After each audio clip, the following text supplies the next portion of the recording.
నొసగి సుఖ శాంతులు కూర్చును షిరిడి సాయి కథ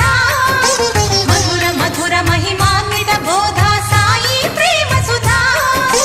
పారాయణతో సకల జనులకి భారాలను తొలగించే గాథ పారాయణతో సకల జనులకి భారాలను తొలగించే గాథ సిరుల నొసగి సుఖ శాంతులు కూర్చును షిరిడి సాయి కథ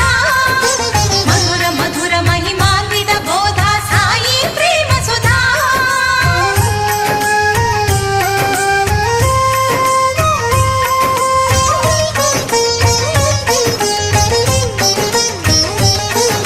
షిరిడి గ్రామంలో ఒక బాలుని రూపంలో వేప చెట్టు కింద వేదాంతిగా కనిపించాడు